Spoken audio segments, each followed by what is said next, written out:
Trading start करने से पहले मैंने बहुत सारे करियर्स में हाथ पैर मार चुका था। पहला ट्रेड लेने से पहले सीखने को मिल गया था कि मार्केट जो है आपसे आपका सारा पैसा छीन लेता है। ये मार्केट का रूल है कि चाहे आप कितना भी स्मार्ट हो, मार्केट जो है आपको तोड़ेगा ही तोड़ेगा। कोई भी बिगिनर ट्रेडर स्टार्ट कर रहा है ट्रेडिंग में, उसको स्टार्ट इस तरीके से करना चाहिए कि मैं लूज कर सकता हूँ। अगर आप किसी भी चीज़ को बीच में खरीदोगे और बीच में निकलोगे तो फिर आप बहुत बड़ा ROI निकालने का एक्सपेक्टेशन नहीं रख सकते हो। रिस्क तो लेना पड़ता है, रिस्क है तो रिस्क है।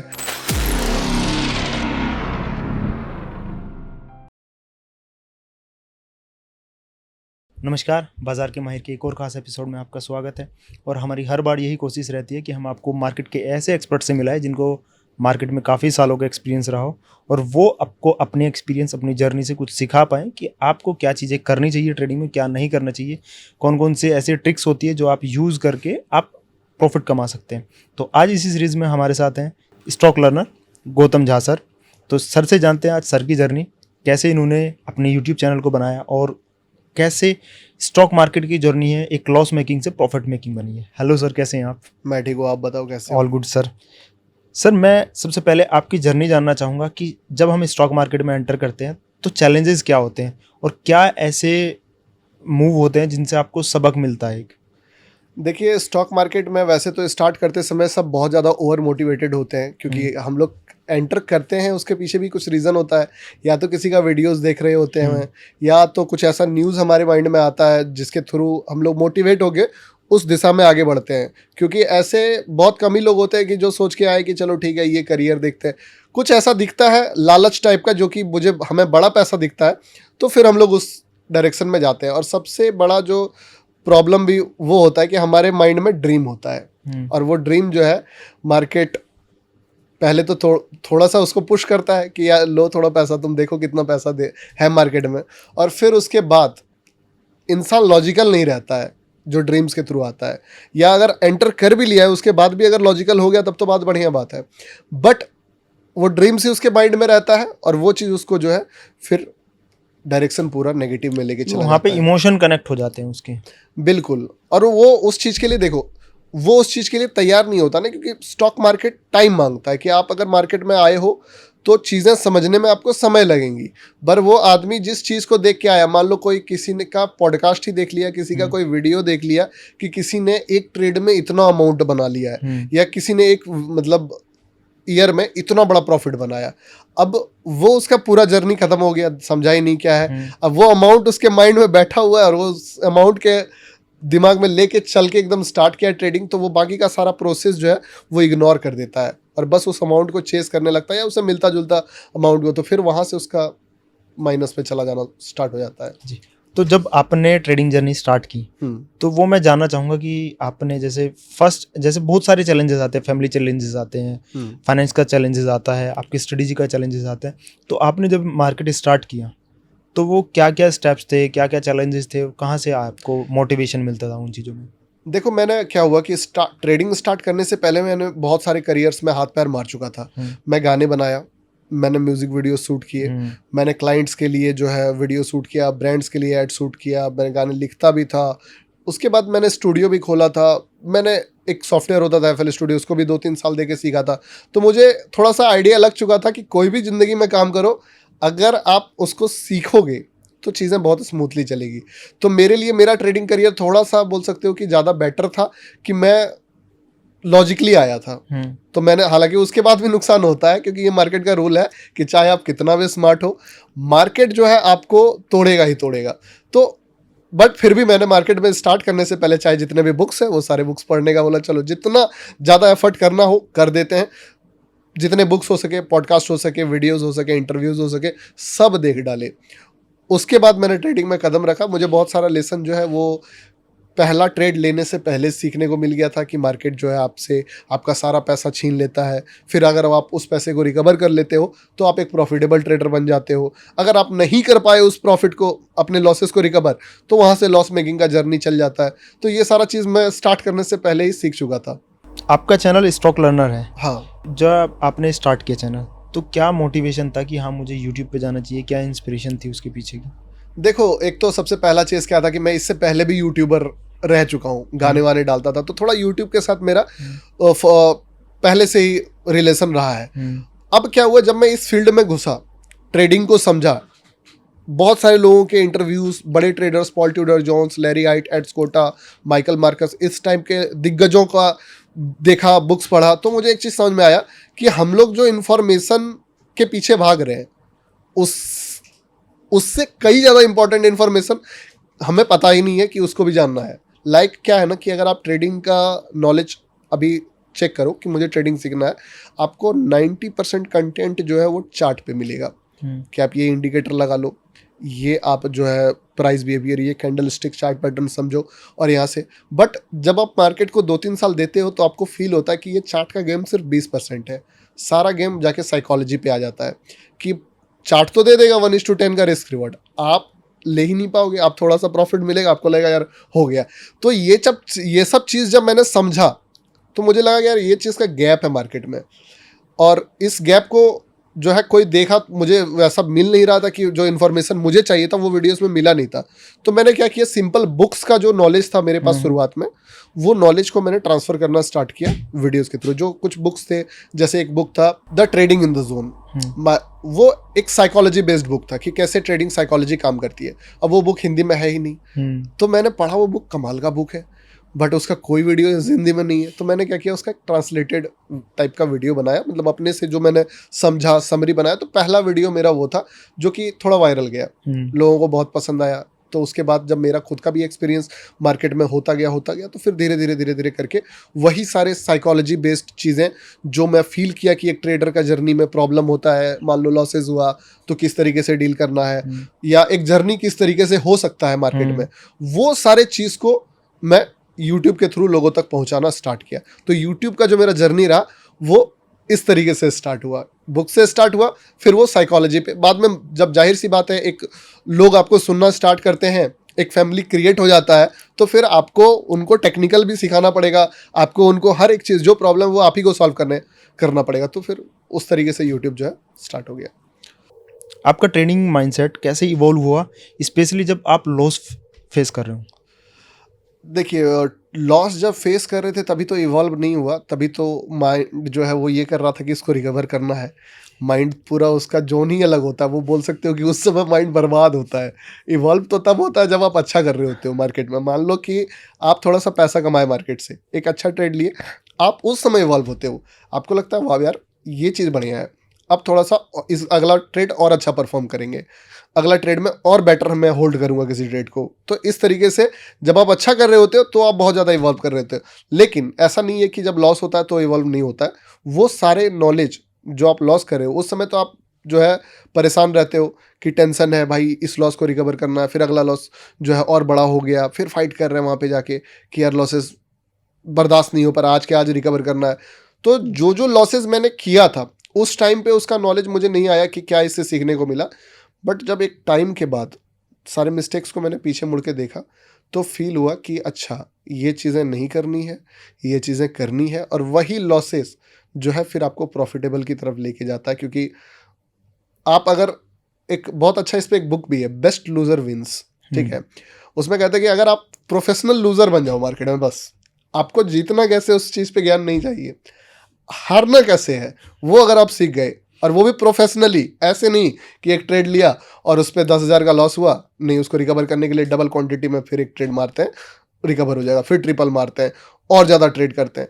वो तरीका होता है कि आप, जैसे आप लोग सुनते होंगे कि trade is stop loss is a cost of doing business, risk तो लेना पड़ता है, रिस्क है तो रिस्क है।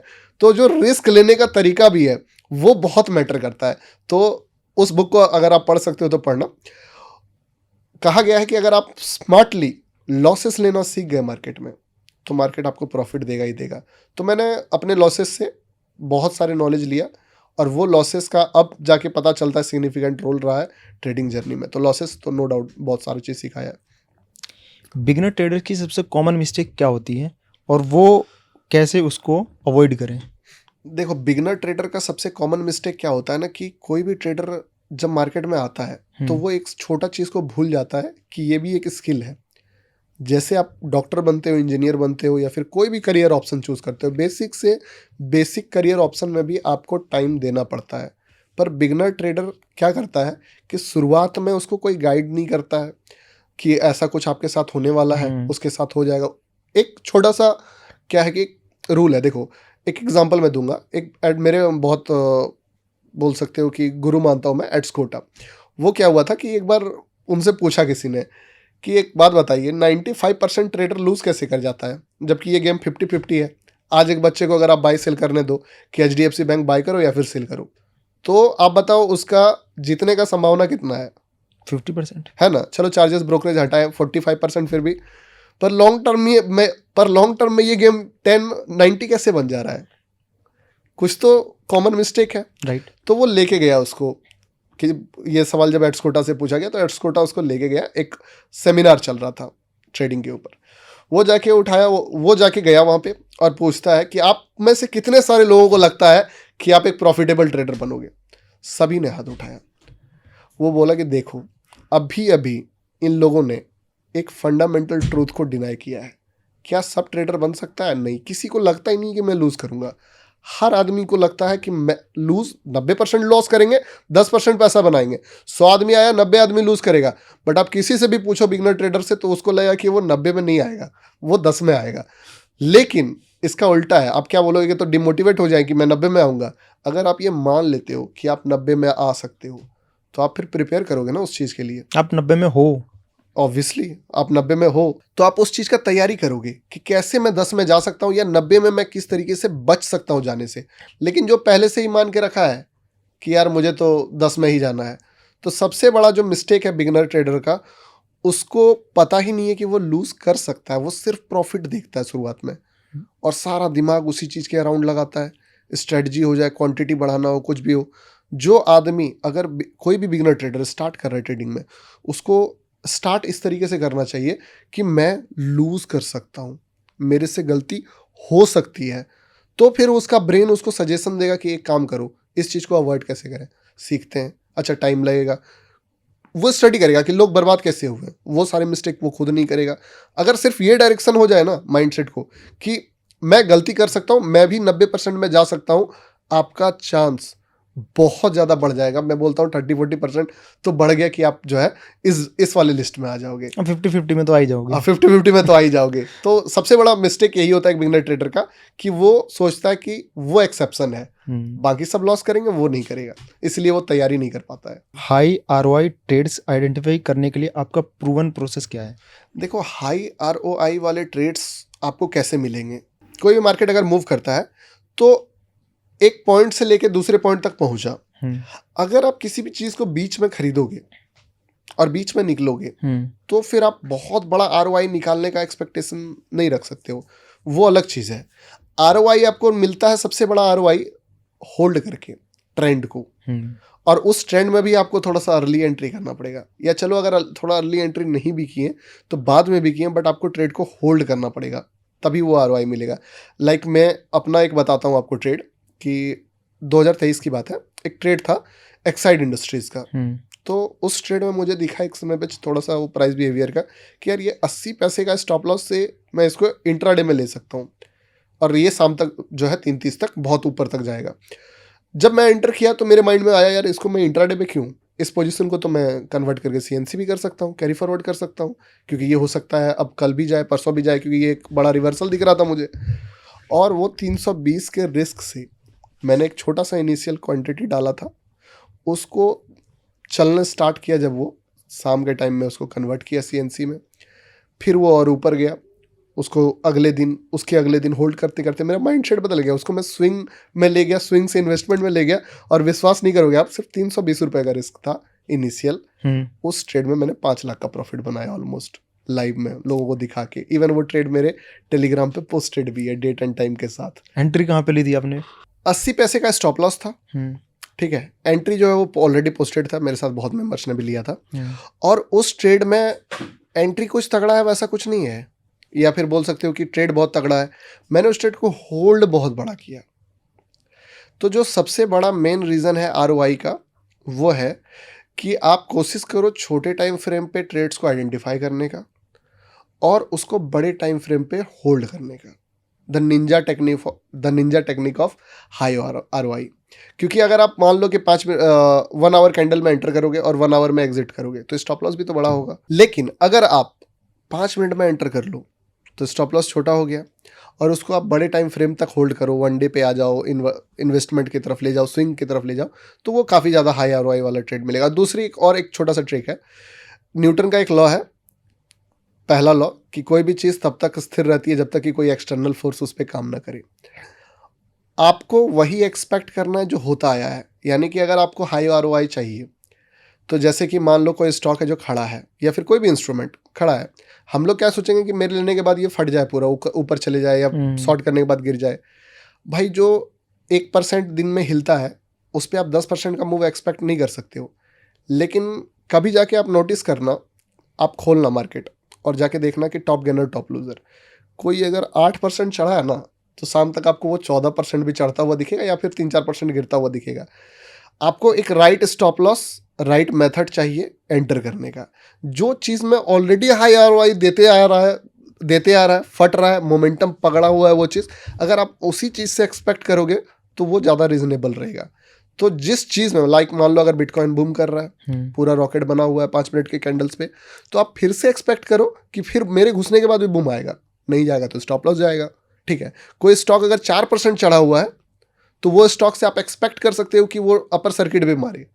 लेकिन अगर उस दिन कोई स्टॉक 0.67 0.5% पे है तो आप उससे छोटा सा ही ROI एक्सपेक्ट कर सकते हो कि चलो 1:2 दे दिया बहुत बड़ा बात है, 1:3 दे दिया तो बहुत बड़ा बात है। तो मैं यही करता हूँ, मैं जिस चीज़ में जितना बड़ा मोमेंटम है मैं उस चीज़ में और ज़्यादा मोमेंटम एक्सपेक्ट करता हूँ, क्योंकि वो ऑलरेडी इतना देते आया है।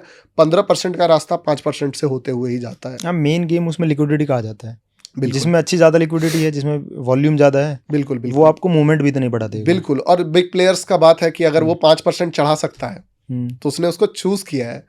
अब हो सकता है वो 20% भी चढ़ाने वाला हो, जाएगा तो रास्ता 5 होते हुए ना। बस आपको वो आइडेंटिफाई करना है, उसको राइट करना है। एक मेथड चाहिए, बट ROI आपको उधर ही सबसे ज्यादा मिलेगा। Institutional buying and selling zones को चार्ट पर कैसे स्पॉट करते हो आप? देखो, इंस्टीट्यूशनल बाइंग सेलिंग जोन जो होता है वो इंस्टीट्यूशंस को चाहिए बड़े क्वांटिटीज, बल्क में एकदम। तो अब क्या होता है कि जैसे कि हम लोग के पास एक बेनिफिट भी है और एक माइनस पॉइंट भी है। बेनिफिट हमारे पास ये है ना कि हम लोग जो है कहीं भी जाके घुस सकते हैं, कहीं भी निकल सकते हैं। हमें जितना क्वांटिटी चाहिए, आप मैं मान लो कि 10 लाख रुपए का HDFC बैंक बाय करूंगा, ITC अगर बाय करना मुझे ज़्यादा से ज़्यादा 50 लाख का बाय करूंगा, तो मेरे लिए हमेशा जो मार्केट में उतना क्वांटिटी अवेलेबल होता है। आप कभी भी अपना ब्रोकर खोलोगे तो आपको वो दिखेगा जो बिड एंड आस्क बोलते हैं, चाहे आप बिटकॉइन ट्रेड करो, जो भी ट्रेड करते हो, व्हाटएवर। तो जितना भी क्वांटिटी आपको चाहिए वो क्वांटिटी ऑलवेज मार्केट में अवेलेबल है। बट इंस्टीट्यूशंस के साथ ऐसा नहीं होता है। अब हमारा माइनस पॉइंट क्या है कि हमारे खरीदने से बेचने से मार्केट में कोई खास इफेक्ट नहीं पड़ता है, वो नहीं हिलता है उतना ज़्यादा। अगर हम लोग HDFC बैंक में 2 लाख रुपए भी बाय करते हैं, 10 लाख भी बाय करते हैं, तो 5-10 पॉइंट पैसे हिला पाएंगे, 5-10 पैसे से ज़्यादा नहीं हिल पाएगा। लेकिन इंस्टीट्यूशंस के पास एक पावर भी है और एक दिक्कत भी है। पावर ये कैपिटल बहुत बड़ा है और दिक्कत ये है कि कैपिटल बहुत बड़ा है। अब वो बाय करेंगे किसी भी चीज़ को तो बड़ी कैंडल बनेगी, मार्केट वहाँ से रिवर्स हो जाएगा, बहुत ज़्यादा जो है अप मूव देखने को मिलेगा, और जहाँ पे सेल करेंगे मार्केट जो है वो क्रैश हो जाएगा। अब इस चक्कर में ये जो पावर है इसको वो लोग बहुत ही स्मार्टली यूज़ करने का कोशिश करना। अब ये जो पावर है इस पावर को स्मार्टली यूज़ करना पड़ता है। ये बोल सकते हो कि स्पाइडरमैन में एक कोट था ना, great powers comes with great responsibility. तो ये जो पावर है, अब इस पावर का ही उन लोगों का प्रॉब्लम है कि अगर वो बाय करने से मार्केट ऊपर, सेल करने से नीचे, इसका कभी कैलकुलेशन आपको अगर देखना हो तो करना, मतलब कि डीप में थोड़ा सा जाना होगा कि अगर लगता है ऐसे कि भाई मेरे पास पावर है, मैं बाय करूंगा मार्केट ऊपर चले जाएगा, मैं बाय करूंगा मार्केट नीचे चले जाएगा, बट इससे भी पैसा नहीं बनता है। बात क्या होता है ना कि अगर मान लो कोई चीज़ 1200 का है, मैंने बाय करना स्टार्ट किया, 1200 1300 1400 चला गया, वो सेल करना स्टार्ट किया, फिर 1400 से 1200 आ गया, एवरेज प्राइस मिला जुला के बराबर ही आ जाता है। अगर मैं मार्केट प्राइस में बाय सेल करूंगा तो मेरा बेनिफिट नहीं होगा, भले मेरे बाय करने से मार्केट ऊपर गया। हमें फ़ायदा एक ही तरीके से होगा, अगर बाय करने से मार्केट ऊपर ज़्यादा गया नहीं और क्वांटिटी हमें बहुत ज़्यादा मिल गया एक स्टेबल रेट पे, तो इंस्टीट्यूशंस को जो क्वांटिटी चाहिए वो क्वांटिटी उसको अगर एक रेंज में मिल जाता है तो फिर वहाँ पे वो बाय करेगा। और वो रेंज अक्सर कैसा होता है कि जब सभी लोग अपना पोजीशंस हार के क्लोज करें, मेजर रिटेलर्स उस पोजीशन को छोड़े, मतलब जब तक स्टॉक रिटेलर के पास है, जब तक कोई भी बिटकॉइन, क्रिप्टो, गोल्ड, जिस भी चीज़ का बात करो, पोजीशंस जब तक रिटेलर के पास है, आप देखना वो जो है साइडवेज रहता है, मूव करता है, उसको उनको भी पता है। जब उनको लेना होता है वो चीज़, तो फिर वो मार्केट में क्रिएट करता है पैनिक। पहले आने दो सबको, सारा माल खरीदने दो। 1000 रिटेलर भरा, 10,000 रिटेलर भरा, 20,000 रिटेलर भरा, मार्केट अगर साइडवेज है 10-20,000, 30,000 रिटेलर घुस गया उसमें, और फिर स्टार्ट होता है पैनिक कि चलो सब घुस गया, अब सबको निकालो। क्योंकि मैं एक बार में नहीं खरीद सकता हूँ, लेकिन रिटेलर धीरे धीरे करके अगर खरीद ले और उनसे अगर मैं सेल ऑर्डर लगवा दूँ तो मेरे लिए, मेरे को जो लिक्विडिटी चाहिए वो मुझे मिल जाएगा। तो वो पहले रिटेलर्स को भरवाते हैं, पोजीशंस थमाते हैं, वो रिटेलर्स आपस में खरीद बिक्री करके एक लेबल क्रिएट करता है, एक पोजीशन क्रिएट करता है। मान लो 10 लाख पोजीशन बिल्ड हुआ, और वो सारा पोजीशन को फिर वो स्क्वायर ऑफ करवाता है उनसे, पैनिक करके, इमोशंस को यूज़ करके, जहाँ पे वो डरते हैं लिटरली।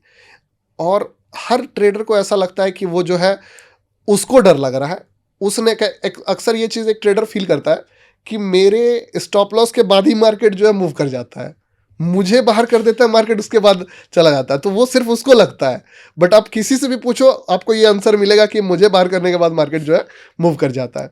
तो मोस्टली वो आपको बाहर नहीं कर रहा है, वो सभी रिटेलर्स को बाहर करता है वहाँ पे। और जब सब रिटेलर्स वहाँ पे अपने पोजीशंस को स्क्वायर ऑफ करते हैं, तो उस जगह पे एक इंस्टीट्यूशनल का बाइंग का लेवल होता है। अब वो डिपेंड करता है कि 5 मिनट के कैंडल्स वाला बात हो तो उस टाइप का ही मोमेंटम एक्सपेक्ट कर सकते हो आप। 1 आवर पे बन रहा है तो उस टाइप का ही मोमेंटम एक्सपेक्ट कर सकते हो। और अगर 1 डे या 1 वीक पे बन रहा है तो आप लाइफ टाइम रिवर्सल एक्सपेक्ट कर सकते हो उस चीज़ में। एग्जाम्पल BTC में जाइए, चार्ट खोलिए, आपको दिख जाएगा। कोई भी ट्रेडर, रिटेल ट्रेडर जब मार्केट में आता है हाँ। तो पहले देखता है, एंट्री कर लेता है, उसके बाद में उसको पता चलता है कि ये टारगेट लेना है मुझे या फिर स्टॉप लॉस लेना है, ठीक है।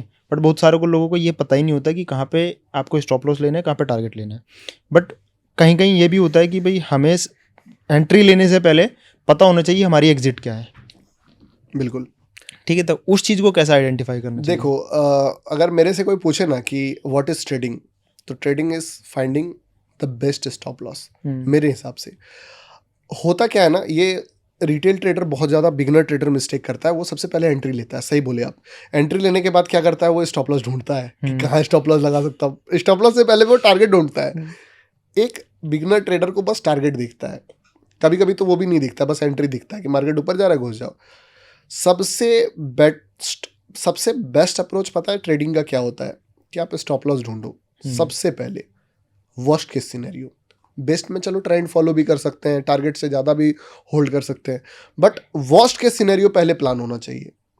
तो एक स्ट्रेटजी जो होता है मेरे हिसाब से, उस पर जैसे मैं जो ट्रेड करता हूँ, मैं आपको अपना बताता हूँ। मैं क्या करता हूँ, चार्ट देखा, चार्ट देखने के बाद मैं देखता हूँ कि चलो अगर यहाँ पे बायर आ रहा है, यहाँ पे सेलर आ रहा है, ये टर्निंग पॉइंट बन सकता है। तो मैं किसी एक बड़े प्लेयर, जो मुझे लगा कि किसी बिग प्लेयर ने यहाँ पे एंट्री करा है या ये लेवल ब्रेक हुआ, जैसे मैंने एक बताया आपको इंस्टीट्यूशनल वाला चुन, तो मुझे एक स्टॉप लॉस मिल गया कि अगर वो इंस्टीट्यूशन ने बाय किया है तो मैं उसके बाद बाय कर रहा हूँ। पहले तो वो किया, ठीक है, अब उसके नीचे अगर वो जाता है तो मैं निकल जाऊंगा। तो मैंने सबसे पहले क्या ढूंढा, स्टॉप लॉस।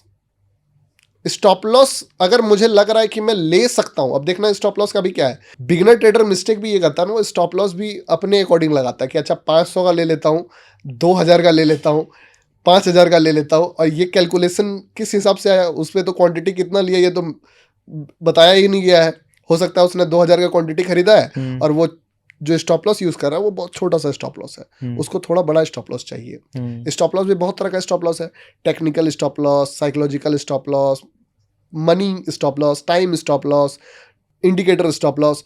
तो जो बेस्ट स्टॉप लॉस होता है वो टेक्निकल स्टॉप लॉस होता है।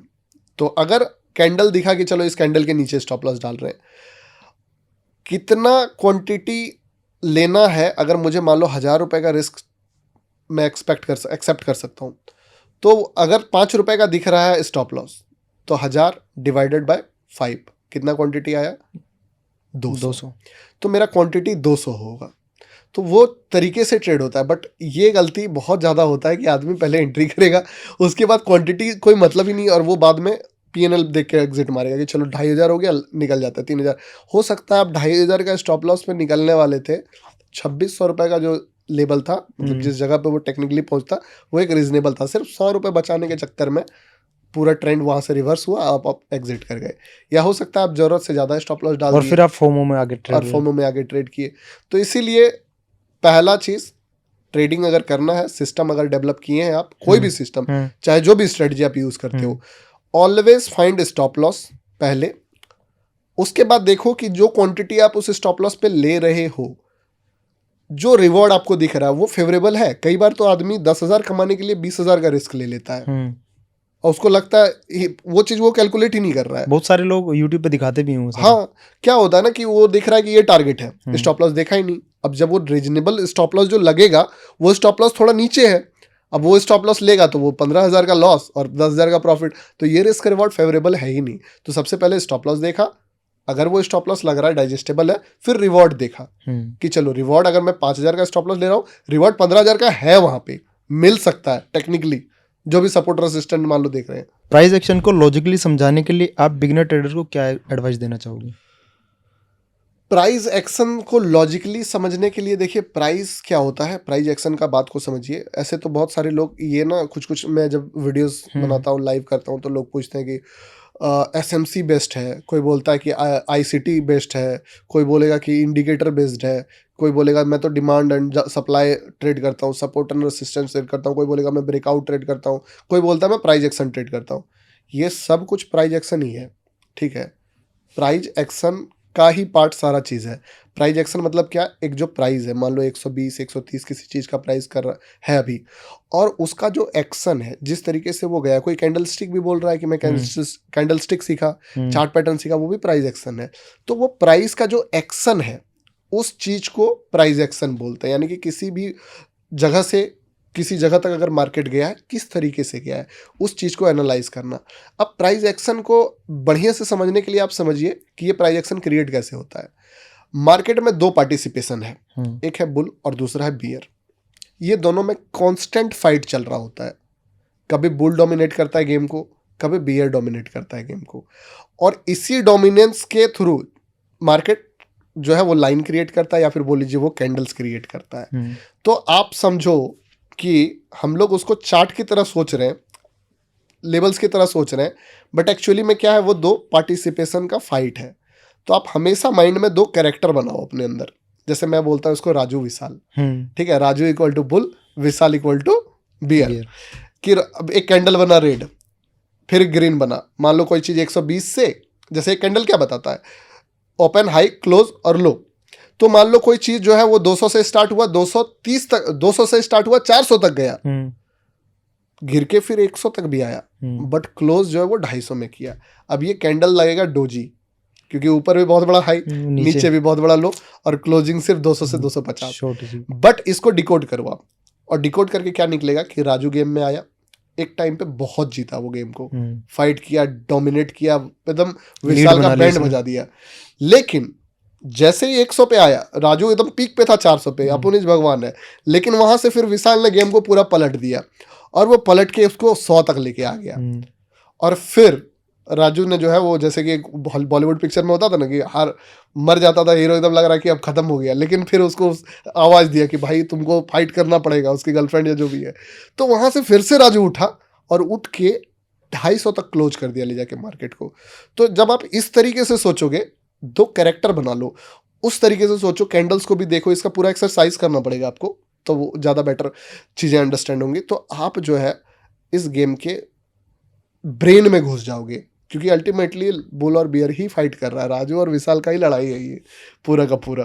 तो बिगिनर के लिए इसको आप चार्ट की तरह मत देखिए, लेवल की तरह मत देखिए, आप दो पार्टिसिपेशन का फाइट की तरह देखिए, तो आपको कुछ ज़्यादा ही इंसाइट इसमें सीखने मिलेगा। बट ये थोड़ा डीप कॉन्सेप्ट है, टाइम दोगे उसके बाद आएगा ये चीज़। कोई रियल लाइफ एग्जांपल शेयर करो जहां आपने चार्ट पैटर्न से ट्रेंड को रिवर्सल पे परफेक्ट ट्रेड किया हो। अभी तो रिसेंटली ही मैंने पकड़ा निफ्टी का। क्या हुआ था, मैं डाउट सेशन ले रहा था, ठीक है, अपने स्टूडेंट्स के साथ। तो मैंने बताया कि देखो मार्केट जो है ना, अभी नीचे गिरेगा, और गिरने के बाद जो ये लेवल दिख रहा है, इस लेवल पे जैसे पहुंचेगा तो ऑलरेडी मार्केट बहुत ज़्यादा गिर रहा है, तो सभी को जिसको प्रॉफिट मिल रहा है उनको भी पता नहीं होता है कि मुझे कितना प्रॉफिट मिलेगा, तो वो भी ना एक लेवल्स का वेट कर रहे होते हैं कि चलिए इस जगह पे आ गया तो फिर अगला टारगेट बहुत दूर है। जैसे होता है ना कि मान लो स्टॉप्स ट्रेन में ही, कि हम हावड़ा से निकले हैं तो दिल्ली जाना है, तो कहाँ कहाँ स्टॉप्स है, तो उसी तरीके से मार्केट का भी कुछ कुछ जंक्शंस होता है जिस जगह तक, फिर उसके बाद अगला दूरी। तो जैसे वो गिर रहा है तो मुझे लगा कि ये जो लेवल है, इस लेवल के बाद दूसरा लेवल बहुत ज़्यादा दूर था। तो मैंने अपने स्टूडेंट्स को भी बोला था कि देखो यहाँ पे जो है जब भी मार्केट आएगा, नो डाउट हो सकता है बड़े टाइम फ्रेम में फिर गिर जाए, लेकिन यहाँ से जो है रिएक्ट कर सकता है मार्केट। और जैसे उस लेवल पे आया, कोई कैंडल वैसा नहीं बना रहा था कि मार्केट रिवर्स करेगा, लेकिन मुझे पता था कि वो लेवल पे जो है बड़े प्लेयर को एक डिसीजन लेना पड़ेगा। और वो डिसीजन क्या लेना पड़ेगा कि अब उसको पोजीशन को कैरी करना है कि एग्जिट करना है, क्योंकि एक जंक्शन आ गया, एक स्टेशन आ गया है, ठीक है, अगला स्टेशन बहुत दूर है, क्या पता यहीं से मुड़ जाए, तो डर तो उन्हें भी है कि मेरा कमाया हुआ प्रॉफिट चल ना जाए। तो वो लेवल्स आइडेंटिफाई किया था मैंने लेवल पे, और वो भी निकलता, देखो सिंपल है, बहुत ज़्यादा हार्ड भी नहीं है। कोई भी कैंडल का जैसे कि बड़े लेवल्स को अगर निकालना है, आप वीकली कैंडल मार्क करो और उसका लो और हाई मार्क कर लो वीकली कैंडल्स का। बड़े प्लेयर्स का जो माइंडसेट होता है वो वीकली कैंडल्स के लो पे उनको डिसीजन लेना पड़ता है कि मुझे अगले कैंडल का लो तक वेट करना है या इस कैंडल के लो पे मुझे पोजीशन स्क्वायर ऑफ करना है। इसीलिए आप नोटिस करना, बिटकॉइन का चार्ट अगर कोई देख रहे हैं तो खोल के देखिएगा, जब भी bitcoin all time high hit करता है या किसी भी वीकली कैंडल का लो ब्रेक करता है, आपको बहुत बड़ा एक शार्प रिकवरी देखने को मिलेगा। तो क्योंकि वहाँ पे पोजीशन स्क्वायर ऑफ हो रहे हैं बिग प्लेयर्स के, तो वो चीज़ को मैंने देखा, आइडेंटिफाई किया, और भले कैंडल्स कुछ भी ढंग का नहीं था, पर मुझे वो इंसाइट तो आ ही गया था क्योंकि मैंने ऑलरेडी स्टूडेंट्स के साथ भी बोला था। तो मैंने वहाँ पे स्टार्ट किया रिवर्सल का पोजीशन बिल्ड करना, और उस जगह से पूरा मार्केट एक कैंडल बना और मेरा कंफर्मेशन भी आ गया था, रिवर्स कर गया। अभी तक रिवर्स ही चल रहा है वो मार्केट रिसेंटली जो था। ट्रेडिंग के प्रेशर में कॉन्फिडेंस फील करने के लिए आप क्या रिचुअल फॉलो करते हैं? देखिए, ट्रेडिंग में कॉन्फिडेंस फील करना है अगर आपको, तो ये तो बहुत ज़्यादा मुश्किल होता है कि अगर आप मान लो लूज़ कर रहे हो और आप सोचोगे कि मेडिटेट करूँगा तो मैं अच्छा फील करने लगूँगा, बहुत मुश्किल है, ठीक है। मेरे ख्याल से वैसे रिचुअल्स तो चलो इम्पोर्टेंट है कि आप थोड़ा सा एक्टिव रहो फिजिकली, क्योंकि ये पूरा गेम ब्रेन का है। आपका ब्रेन अगर लेजी है, आप मान लो घटिया फूड खाते हो, फास्ट फूड खाते हो, या फिर आप नींद में हो, आप देखना कभी भी कोई बंदा अगर लड़ाई कर लिया, किसी दिन झगड़ा हुआ, फैमिली में चिड़चिड़ है, उसके अगले दिन वो ट्रेड करके दिखा दे प्रॉफिट करके, बहुत मुश्किल है, क्योंकि सारा गेम आपका ब्रेन का है। तो ब्रेन को एक्टिव करने के लिए आप क्या कर सकते हो, एक तो पहले गुड फूड खा सकते हो, अच्छे फूड्स जो होते हैं वो उस पर ध्यान दे सकते हो। दूसरा है नींद प्रॉपर होना चाहिए, ये सब चीज़ तो बेसिक नेसेसिटी है, ये सब आप करो। लेकिन जो सबसे इम्पॉर्टेंट फैक्टर, ये तो फिजिकल फैक्टर बताया, जो साइकोलॉजिकल फैक्टर है वो डिपेंड करता है। इंसान का ब्रेन खुश तब होता है जब वो ग्रो कर रहा होता है, लेकिन जब आप लॉस कर रहे होते हो तो आप ग्रो नहीं कर रहे हो, आप पीछे जा रहे हो, और पीछे जाने का feeling is the worst feeling जो कि कोई फील कर सकता है। अब उस समय में अगर उसको अपना साइकोलॉजी मेंटेन करना है तो क्या करना होगा कि एक तो फिजिकली आपने जो जो एक्शंस है वो तो ले लिया, आप अपने लिए कोई एक ऐसा काम ढूंढो जिस काम में आपको ग्रोथ वाला फीलिंग आता है। लाइक मान लो मैं क्या कर सकता हूँ, मैं अपने आप को फिजिकली बेटर बनाने के लिए कुछ तो जिम जा सकता हूँ या जो भी है वो तो है ही। मेंटली इमोशनली बेटर बनाने के लिए मैं बुक्स पढ़ सकता हूँ। तो अगर मैं बुक्स पढ़ता हूँ तो मुझे एक सेंस ऑफ फुलफिलमेंट और ग्रोथ फील आएगा कि यार मैंने कल से ज़्यादा बेटर वर्जन मेरा आज है। तो उसके बाद अगर मैं मान लो मार्केट खोला और मार्केट खोल के मुझे एक छोटा सा लॉस हो गया, तो मुझे वो लॉस मेरे माइंड में ज़्यादा हिट नहीं करेगा, क्योंकि मान लो मैं ट्रेडिंग में एक कदम भले पीछे गया पर लाइफ में 2 कदम में आगे चला गया, तो वो चीज़ जो है उसको बैलेंस कर देता है। तो ये रिचुअल्स मैं बहुत ज़्यादा फॉलो करता हूँ कि अगर बाई चांस मेरा ट्रेडिंग में चल रहा है कुछ माइनस में, तो मैं मेक श्योर करता हूँ कि दूसरे करियर में या दूसरे अपने आप को ही मान लो मुझे पढ़ाना, मैं 4 घंटे पढ़ लूँगा, मैं 2 घंटे वॉक कर लूँगा। तो ये वाला माइंडसेट चलता है, ये बहुत अच्छा काम करता है क्योंकि ये बैलेंस आउट कर देता है। नहीं तो पता चला आप लॉस भी कर लिए और उसके बाद सो के और इधर भी चल गए और फास्ट फूड भी खा लिए, उसके बाद जो है आपने नेटफ्लिक्स ओपन किया और देख दिया पूरा का पूरा सीरीज, तो आप अगले दिन और ख़राब ट्रेड करोगे, वो बैलेंस ही नहीं होगा। कभी कोई ऐसी ट्रेड देखी आपने कि भाई आपने सोचा कि हाँ ये ट्रेड करनी चाहिए, पर आपकी गट फीलिंग बोल रही है कि ये ट्रेड मुझे नहीं लेनी चाहिए, इस सिचुएशन में आप कैसे हैंडल करते हो? देखो इतना दिन से ट्रेडिंग करते करते मुझे तो एक बात समझ में आ गया कि ये सारा गेम मार्केट का तो है ही नहीं, ये गेम मेरे ऊपर ही डिपेंड करता है। फाइट भी मेरा मुझसे ही है, साइकोलॉजी मेरा मेरे खिलाफ है। तो अगर मेरा गट फीलिंग मेरे खिलाफ है तो उस ट्रेड को अवॉइड करना ज़्यादा बेटर रहेगा। क्यों? क्योंकि ट्रेड लेने के बाद भी मेरे माइंड में क्या चलेगा कि यार नहीं लेना था, तो ट्रेड में होल्ड कैसे होगा जब आपको उस ट्रेड पे बिलीव होता है कि ये ट्रेड ऊपर जाएगा। लाइक मैंने बताया कि मैंने एक ट्रेड में 320 रुपीज़ के रिस्क से 5 लाख का प्रॉफिट बनाया। मान लो वो ट्रेड में मेरा गट फीलिंग उल्टा होता कि ये नहीं चलेगा, तो क्या कभी उतना टाइम तक होल्ड कर पाता? नहीं कर पाता। गट फीलिंग अगर आपको बोल रहा है ट्रेड नहीं लेना चाहिए, तो उस ट्रेड को मैं एकदम रूल बना लिया हूँ कि नहीं लेता हूँ, क्योंकि मेरा गट फीलिंग ही मुझे होल्ड करने में हेल्प भी तो करेगा, क्योंकि पैसा तो होल्ड करने से बनेगा। अगर आपको अंदर से कोई ट्रेड में फीलिंग आता है, दूसरे के लिए भी यही सजेशन है कि नहीं लेना चाहिए, भाई मत लीजिए उस ट्रेड को, क्योंकि लेने के बाद भी आप घटिया ही परफॉर्म करोगे। मे बी वो ट्रेड जाने वाला हो, बट आप उसमें ओवर एनालिसिस कर दोगे कि यार ये मुझे लग ही रहा था कि ये गिरेगा। एक छोटा सा रेड कैंडल भी बन जाएगा तो आपको लगेगा, जब कि वो है मार्केट तो गिर चढ़ के ही जाएगा वहां तक, तो आपको लगेगा यार नहीं नहीं नहीं, मैं बोला था ना ये गलती हो गया मेरे से, ये ट्रेड जो है नहीं लेना चाहिए था, नहीं लेना चाहिए था। तो दिमाग में बार बार वो चीज़ जो है आपको, और आप बीच में बोले चलो अभी भी देर नहीं हुई है, खत्म करो, छोटा मोटा लॉस लेके इसको क्लोज करो, या छोटा प्रॉफिट लेके प्री मैच्योर उसको आप क्लोज कर दोगे। तो मैंने अपने जो भी एक्सपीरियंस है 7-8 सालों का, इससे यही सीखा है, gut feeling is must important. अगर वो है, घटिया ट्रेड में भी पैसा बन जाएगा। ठीक है। स्टॉक लर्नर कम्युनिटी में आपका मोस्ट इम्पैक्टफुल फीडबैक या क्वेश्चन क्या रहा जो आपको याद है अभी तक? मोस्ट इम्पैक्टफुल ऐसे तो क्या हुआ था ना कि एक ऐसा इंसान था, मैं उनका नाम भी लेना चाहूँगा, रोहित साहू नाम था उनका, ठीक है। उन्होंने 1.2 CR का लॉस किया था। वो बता रहे थे कि मतलब बहुत ज़्यादा नेगेटिविटी हो चुका था, फ्लैट्स वगैरह भी कुछ सेल कर दिए थे। तो उनका मुझे वो बढ़िया लगा था कि वो जो है सारे लॉसेस को रिकवर किए। बताया कि मुझे देखो, ये नहीं कि मैं आपसे बहुत कुछ सीखा, ये किया, मुझे एक सिस्टम का तलाश था, जो सिस्टम के लिए मैं भटक रहा था पिछले 8 साल से, ठीक है। अगर मुझे पहले मिल गया होता तो मैं पहले कर लेता, और मुझे अब तक मेरा जो है वो टारगेट ही गलत था, मैं अभी तक सिर्फ एक्यूरेसी के पीछे भाग रहा था। अब मुझे पता चला कि risk reward ratio is the main की, क्योंकि एक्यूरेसी 100 से ज़्यादा नहीं बढ़ सकता है, हाँ। और 100 दुनिया में किसी का नहीं है, किसी का नहीं। लेकिन रिस्क रिवॉर्ड को आप जितना स्किलफुल होते जाओगे उतना ज़्यादा बढ़ा सकते हो, और एक्यूरेसी तो समय के साथ ऐसे भी बढ़ जाता है। तो वो जो शिफ्टिंग आया उसके कारण जो है मेरा पूरा अप्रोच बदला। तो वो सबसे वन ऑफ द बेस्ट मतलब मुझे फीडबैक लगा था अपना, कि इतना बड़ा लॉस जो है किसी का रिकवर हुआ। कौन सा ट्रेडिंग टूल आप रिकमेंड करते हो कंसिस्टेंट एनालिसिस के लिए?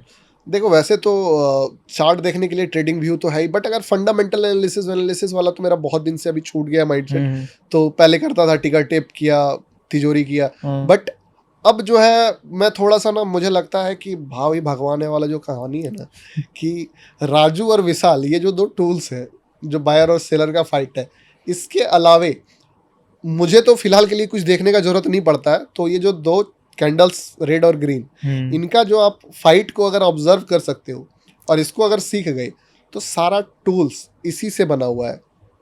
अपने आँख को ट्रेंड करने का टारगेट रखिए, जो मैंने ट्रेंड किया है।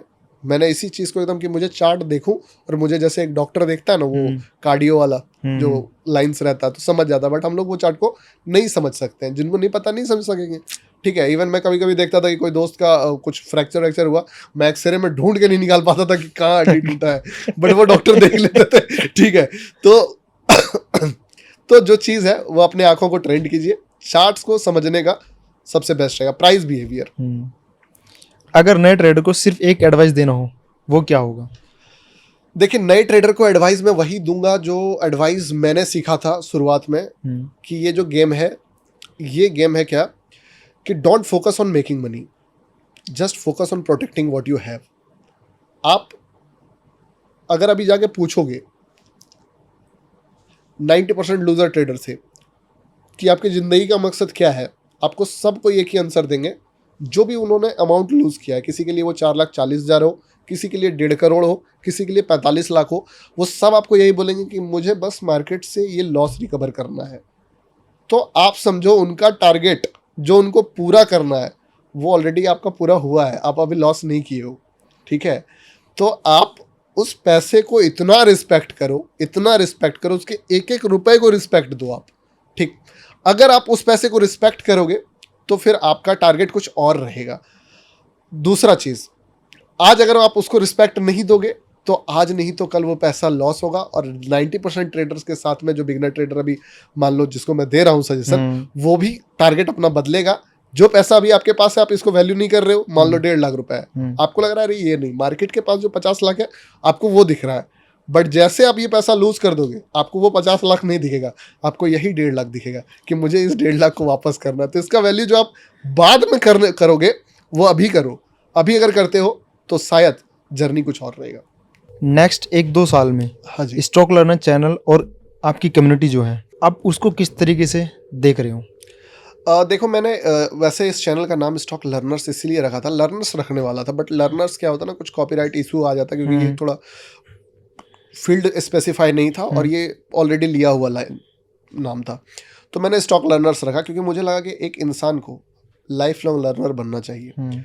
और इस मार्केट में हो, बात मार्केट का हो या किसी भी चीज़ का हो, जर्नी उसी का पूरा होगा जो लर्नर है। हाँ। जो सीखना बंद कर दिया उसका कहानी खत्म है इस मार्केट में।